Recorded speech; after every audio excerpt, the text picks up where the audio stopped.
ሰላም ጤና ይስጥልን የክንፋን መረጃ ቤተሰቦቻችን የተመረጡና ወቅታዊ ዜናዎችን ይዘንላችሁ መጥተናል። አብራችሁን ቆዩ። በቅድሚያም አርዕስተ ዜና። የቤታቸውን አጥር ያላሳደሱና ግራጫ ቀለም ያልቀቡ የአዲስ አበባ ነዋሪዎች መብራትና ውሃ አገልግሎት አያገኙም መባላቸውን ተናገሩ። በክልሉ ጊዜያዊ አስተዳደር የሰብአዊ ድጋፍ ችግር መኖራቸውና ተጨማሪ የፌዴራል ድጋፍ እንደሚያስፈልግ ቢጠየቅ ኖሮ ድጋፍ ለማድረግ ዝግጁ ነበርኩ ሲል የኢትዮጵያ አደጋ ስጋት አመራር ኮሚሽን ገለጸ። እናት ፓርቲ ፌዴራል መንግስትና የትግራይ ክልል ጊዜያዊ አስተዳደር በረሃብ የተጠቁ ወገኖች የፖለቲካ ቁማር መያዣ ከማድረግ እንዲቆጠቡ አሳሰበ።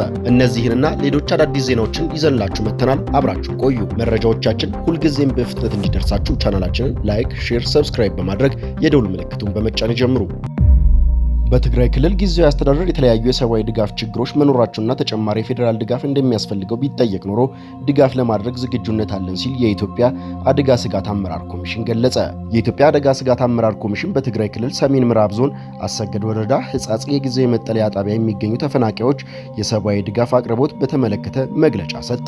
በመግለጫውም መንግስት በጊዜያዊ መጠለያ ጣቢያ የሚገኙ ዜጎችን ቅድሚያ ትኩረት በመስጠት የምግብና ሰብአዊ ድጋፍ እያቀረበ ይገኛል። ሆኖም በተለያዩ ማህበራዊ ሚዲያዎች ሕጻጽ የጊዜያዊ መጠለያ ጣቢያ የሚገኙ ዜጎች የሰብአዊ ድጋፍ እንዳልደረሳቸው የሚገልጽ የተሳሳተና የመጠለያ ጣቢያውን አጠቃቀም ሁኔታ የማይገልጽ ዘገባ እየተሰራጨ ይገኛል። የሰብአዊ ድጋፍ የሚመለከተው በመደበኛ ዓመቱን ሙሉ ድጋፍ ለሚያስፈልጋቸው የምግብ ስርጭት ሳይቋረጥ እየተከናወነም ነው። በሕጻጽ ጊዜያዊ መጠለያ ጣቢያም የሚገኙ ዜጎች ዓመቱን ሙሉ ተመሳሳይ ድጋፍ ሲደረግላቸው ነበር። ከመስከረም ወር 2018 ጀምሮ እስከ ታህሳስ ወር 2018 ዓ.ም ድረስ የተሟላና ያልተቋረጠ የምግብ ሰብአዊ ድጋፍ እየተደረገላቸው መሆኑን መረጃዎች ያሳያሉ። በአሰገድ ወረዳ ሕጻጽ ጊዜያዊ መጠለያ ጣቢያ ባለፈው 4 ወር የተደረገው ድጋፍ በቁጥር ለመግለጽ 14413 ዜጎች ድጋፍ ሲደረግላቸው ቆይተዋል። በተጨማሪም በአጎራባሽ መጠለያ ጣቢያዎች ለሚገኙ ዜጎች ጨምሮ በመስከረም ወር 16675፣ በጥቅምት ወር 18290፣ በህዳር ወር 17813፣ በታህሳስ ወር 14413 ዜጎች የሚያስፈልግ ምግብ ተሰራጭቷል። በዚህም በድምሩ 11406 ኩንታል ምግብ፣ ስንዴ፣ ማሽላ፣ ጥራጥሬና የምግብ ዘይት ባለፉት 4 ወራት እንዲዳረስ ተደርጓል። ይህም ድጋፍ በገንዘብ ሲተመን 257 ሚሊዮን ብር በላይ ይሆናል። በሌላ በኩል በክልሉ ጊዜያዊ አስተዳደር የተለያዩ የሰብአዊ ድጋፍ ችግሮች መኖራቸውና ተጨማሪ የፌዴራል ድጋፍ እንደሚያስፈልጋቸው ቢጠየቅ ኖሮ ኮሚሽኑ በክልሉ አስፈላጊ ድጋፍ ለመፈጸም የሚያስችለው ዝግጁነት ላይ ያለ መሆኑን ለመግለጽ እንወዳለን ሲልም መግለጫውን ሰጥቷል። ከላይ የተገለጸው እንደተጠበቀ ሆኖ ለተፈናቃዮች ማህበረሰብ የሚላከው ድጋፍ ለታለመለት ዓላማ ብቻ መዋሉን ለማረጋገጥና ክፍተቶች ቢኖሩም እንዲሟሉ የማድረግ ኃላፊነት የክልሉና የአካባቢው ጊዜያዊ አስተዳደር መሆኑን እናሳስባለን ሲል ተናግረዋል።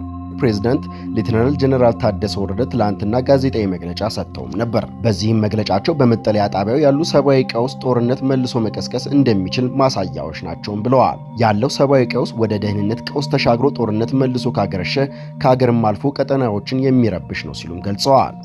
99.8% ወደ ቀያቸው መመለስ የሚፈልግ ህዝብ በማስገደድ በተቀደደ ፕላስቲክ እንዲኖሩ ማድረግ ዘላቂ ሰላም የሚፈጥር አይደለም። ተፈናቃዮች ሳይመለሱ የሚረጋገጥ የተሟላ ሰላምም የለም። ጊዜያዊ አስተዳደሩ ተፈናቃዮቹ ለስድስተኛ ክረምት ወደ ቀያቸው ሳይመለሱ እንዳይከርሙ አተኩሮ እየሰራ ነው። በዚህም ዓመት የግድ መመለስ አለባቸው። ተፈናቃዮቹ ባሉበት ሆነው እንዴት እየተረዱ ይቆዩ ሳይሆን በዘላቂነት እንዴት ወደ ቀያቸው እንመልሳቸው ነው ዋናው ነገር። የፌዴራል መንግስትና ዓለም አቀፍ ለጋሾች ከነፍስ አድን ስራ እኩል ተፈናቃዮች ወደ ቀያቸው እንዲመለሱ መስራት አለባቸው። የፌዴራል መንግስት ተፈናቃዮቹን በመመለስ በኩል የአንበሳውን ድርሻ አለው። እኛም እንዲሁ የዓለም ማህበረሰብ ድጋፍ እንሻለን። የማህበረሰብ አንቂዎች በሕጻጽ የተከሰተውን የረሃብ ወለድ በሽታና ሞት ለዓለም ማህበረሰብ ለማስተጋባት ያደረጉትን ጥረትም እናደንቃለን ሲል መግለጫ ሰጥቷል።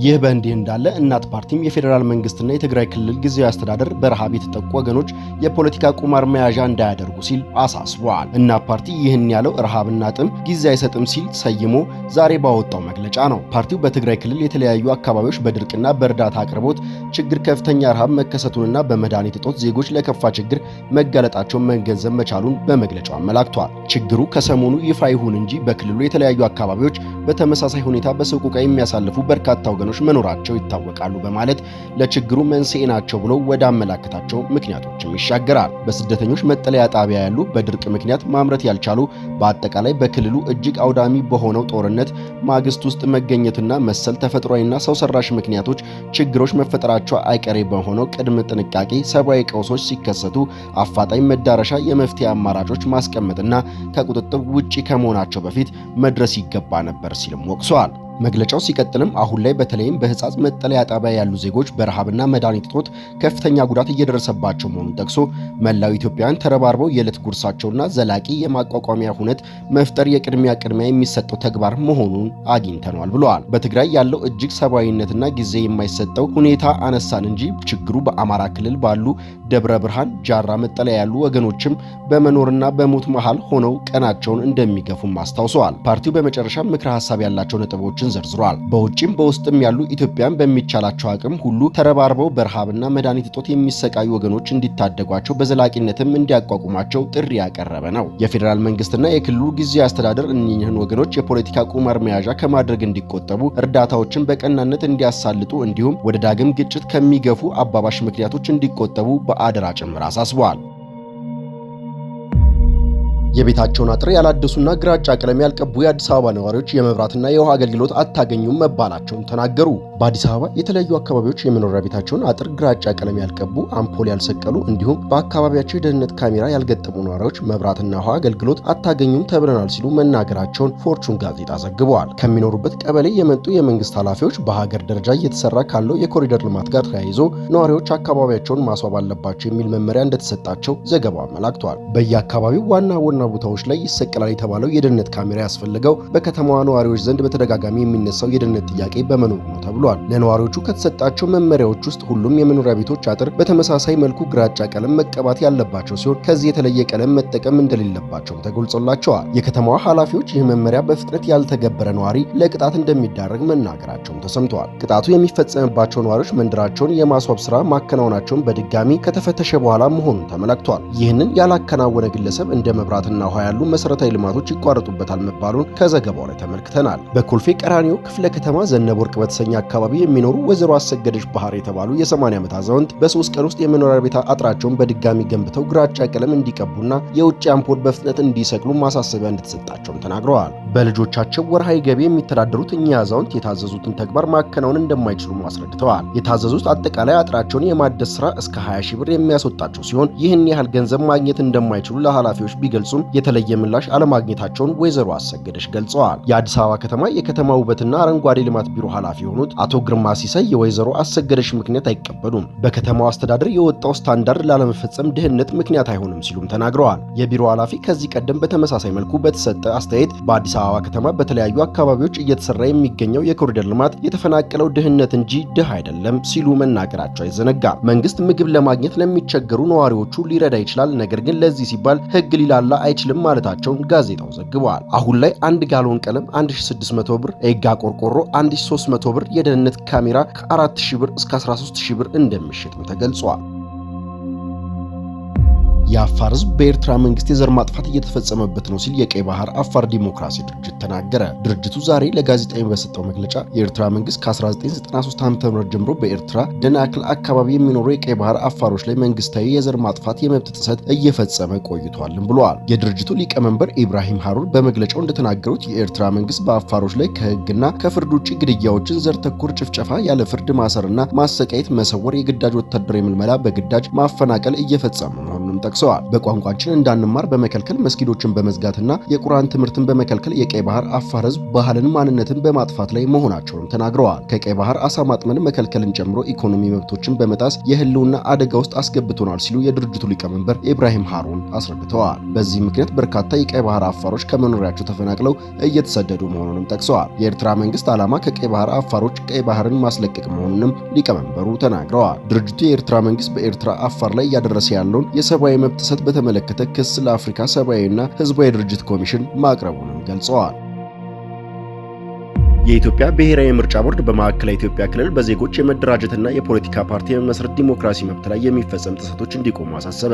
ቦርዱ ዛሬ ታህሳስ 15 ቀን 2018 ዓ.ም ባወጣው መግለጫ የኮንቶማ ህዝብ ዲሞክራሲያዊ ፓርቲ መስራች ፓርቲ ለመመስረት የሚያስፈልጉትን ሁሉ ህጋዊ ሰነዶች አሟልቶ የመስራችን ጠቅላላ ጉባኤ ጥቅምት 30 ቀን 2018 ዓ.ም በማዕከላዊ ኢትዮጵያ ክልል ቡታጅራ ከተማ እንደሚያደርጉ ለቦርዱ ማሳወቃቸውን ገልጿል። ይህንን ተከትሎ ቦርዱ ለክልሉ መንግስት አስተዳደር፣ ለክልሉ ፖሊስ ኮሚሽን፣ ለምስራቅ ጉራጌ ዞን አስተዳደር፣ ለቡታጅራ ከተማ አስተዳደር፣ ለማረቆ ልዩ ወረዳ ኮማንድ ፖስትና ለቡታጅራ ከተማ የሰላምና ጸጥታ ጽሕፈት ቤት ለመስራቾቹ የጸጥታ ድጋፍና ትብብር እንዲያደርጉላቸው በደብዳቤ ማሳወቁን ገልጾ የቦርዱ ባለሙያዎችን በሕጉ መሰረት ቦታው በመገኘት ታዝበው ሪፖርት እንዲያቀርቡ ተመድበው እንደነበረም አስታውሰዋል። ሆኖም የክልሉ ጸጥታ አካላት ጉባኤው መደረግ የማይችልበትን ሁኔታ በጽሁፍ ለቦርዱ ሳያሳውቁ መሳሪያ የታጠቁ የቡታጅራ ከተማ የጸጥታ አካላት በጉባኤው ዕለት ከተማው በኮማንድ ስር ስለሆነች መሰብሰብ አይቻልም በሚል ለስብሰባ የመጡ የፖለቲካ መስራች አባላትን ከአዳራሹ በማስወጣት በቁጥጥር ስር እንዳዋላቸው ቦርዱ በታዛቢነት ከላካቸው ባለሙያዎች ሪፖርት መረዳት እንደቻለ መግለጫው አመላክቷል።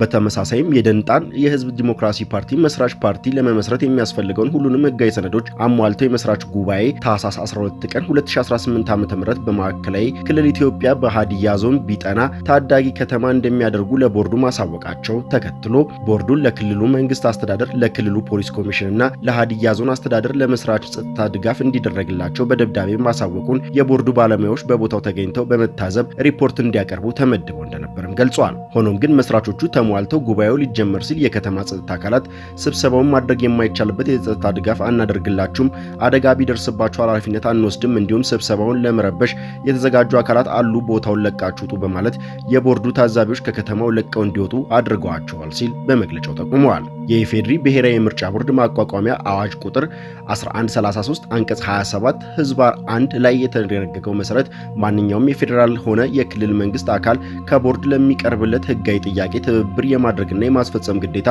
አለበት ያለው የቦርዱ መግለጫ፣ በዚህም አግባብ ከላይ በተጠቀሰው በሁሉም ሂደቶች ላይ የቦርዱ ኃላፊዎች በተለይም ደረጃ ካሉ የክልሉ አመራሮች ጋር ችግር ለመፍታት በወቅቱ ሙከራ ቢያደርጉም ሊሳካ እንዳልቻለም አስታውቀዋል። ምርጫ ቦርድ በመግለጫው አክሎም የክልሉ የመንግስት የተለያዩ አካላት መስራች ጠቅላላ ጉባኤ የሚደረግበት ቀን ከመከላከል ውጪ ቦርዱ አስቀድሞ በጠየቀው መሰረት በወቅቱ ስብሰባ ለማድረግ የሚያስችል ሁኔታ ስላለመኖሩ ለቦርዱ በጽፈት የሰጡት ምላሽ አልነበረም ብለዋል። በዚህም በየደረጃው የሚገኙ የክልሉ መንግስት አካላት በህገ መንግስቱ ለዜጎች የተረጋገጠውን የመደራጀትና የፖለቲካ ፓርቲ የመመስረት መብት አስተጓጉሏል፣ የፖለቲካ ምህዳር የሚያጠብ ኢመንግስታዊ ተግባር በመሆኑ ገልጦ በየደረጃው የሚገኙ የክልል መንግስት አካላት የዜጎች የመደራጀትና የፖለቲካ ፓርቲ የመመስረት ዲሞክራሲ መብት ላይ የሚፈጸም የማስተጓጎል ተግባር ላይ ተገቢ እርምጃ እንዲወስዱ ቦርዱ በጥብቅ አሳስቧል።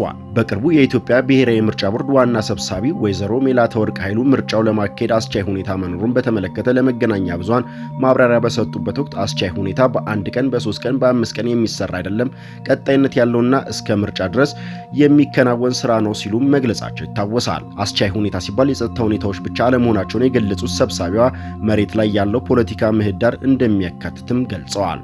በዚህም ፓርቲዎች እንደልባቸው ይንቀሳቀሳሉ ወይ የሚለው ላይ ቦርዱ ዕለት ተዕለት እየሰራ መሆኑን አጽንኦት መስጠታቸው አይዘነጋም።